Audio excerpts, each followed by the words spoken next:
Assalamualaikum and good morning to my beloved lecturer. Today I will present about the case study wrong answer. What is the case all about? First is H. How big or severe this problem? Those who cheated at Park School were never convinced of the importance of the test. They viewed the cheating as a door they had to pass through in order to focus on issues that seemed more relevant to their student lives.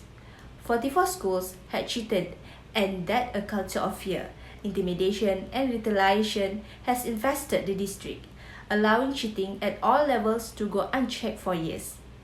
Next, they wrote that data had been used as an abusive and cruel weapon to embrace and punish, thus often a precursor to termination. And lastly, consequence of cheating and other forms of gaming that system is that it interferes with the policy feedback loop. Second is 1W. What is the problem? The main problem is when performance objectives that were more rigorous by requirement of no child left behind are become law in year 2002. It is about the promises when Park School met the targets. All employees, including bus driver and cafeteria staff, are received up by total amount of money. Furthermore, the teacher evaluations had been linked to test scores and also had been warned by principal about getting fired if they didn't meet targets within 3 years. Besides, the word that kept repeating is no exceptions and no excuses. The main thing is, for every process they do is by allowing cheating and viewed the cheating as a door they had to pass through in order to focus on issues that seem more relevant to their student lives. Soon, data become the underlying force behind everything they did, and the people who say poverty is no excuse for low performance are now using teacher accountability as an excuse for doing nothing about poverty.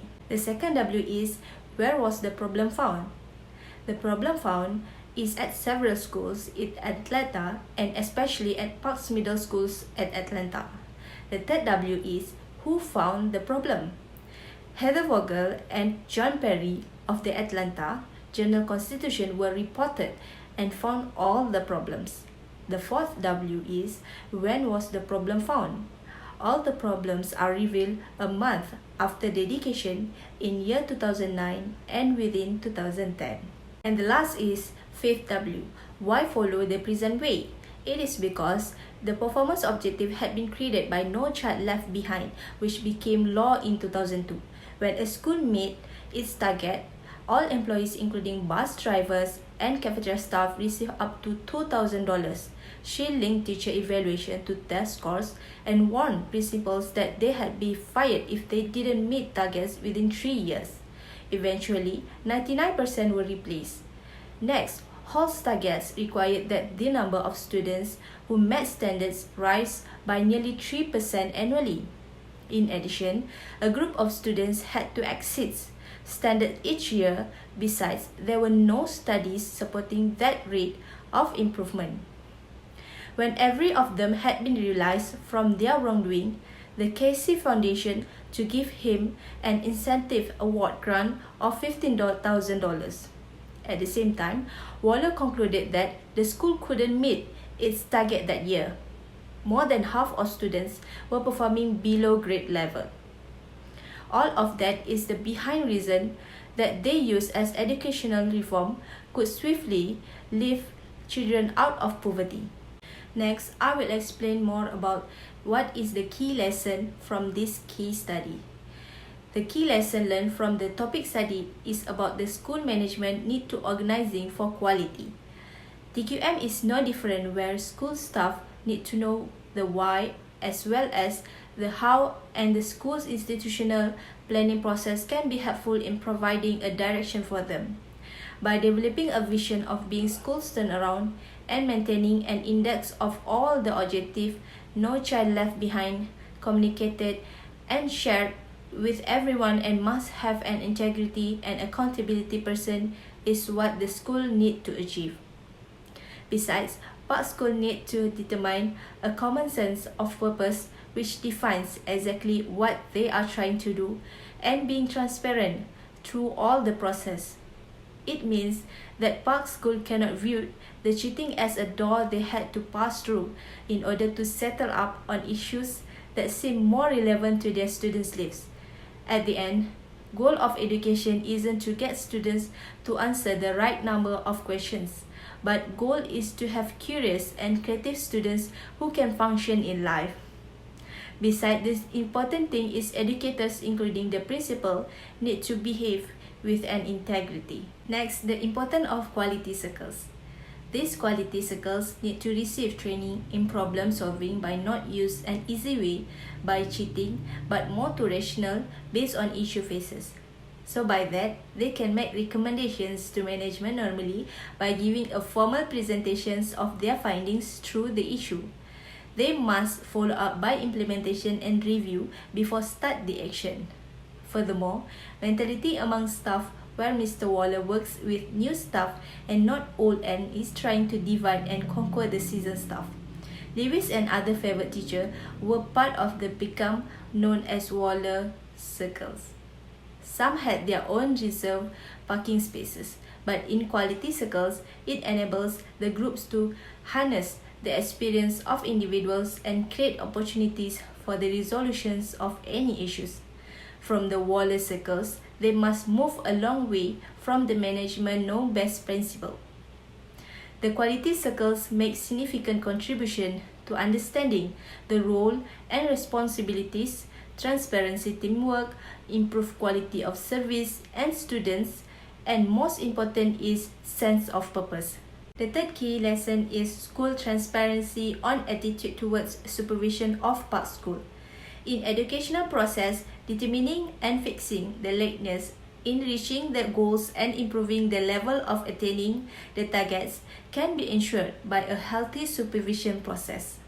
Supervision can be defined as a process of comprehension of the organizational requirements being in accordance with predetermined targets, the principles and the rules determined in line with the targets. If the educational inspection is conducted with the notion that the teacher is in the center and the principal is the only decision maker, they will be of no use for today's educational organization. It is inevitable for the educational supervision paradigm to change due to the inclusion of the students in the center of learning, the inversion of teachers' responsibility toward providing guidance for students, and the comprehension of the data-based decision-making. The prominent features at Park School which are successful in educational process are the concepts such as trust in teachers, quality enhancement improving, close supervisions, accountability, transparency, peer review, and self-evaluation. For the last slide is about what would I do for the school.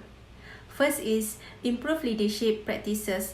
It is by maintaining a focus on learning, which means leaders regularly engage the school community and staff in ongoing conversations to build a collective understanding about the patterns and problems of instruction and students' learning. School leaders engage in visible instructional leadership activities such as learning walks or classroom visits, and leaders engage in the professional development activities they design. Next is by monitoring teaching and learning. That means creating routines for educators to observe how teaching practices are done and to collect data on the processes and results of teaching. The second point is recruiting and developing school leaders.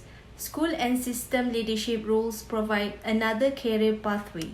High-performing systems actively recruit potential leaders, provide them with training and support, and guide them into their new roles. In this jurisdiction, advancing to higher levels of educational administration in schools, district or cluster offices, and state, provincial, or national ministries is typically based on one's career accomplishment as a teacher. Besides, I will implement the Ontario leadership strategy which has developed for recruiting and preparing school leaders. The third point is giving time and opportunity for collaboration. Collaboration is at the heart of effective schools. Although many policymakers think about effective teachers as individuals who have certain traits and training and who create special cases in their classroom, high-performing schools organize people or staff to take advantage of each other's knowledge and skills and also create a set of common current practices so that the whole is far greater than the sum of the parts. That's all from me. Thank you.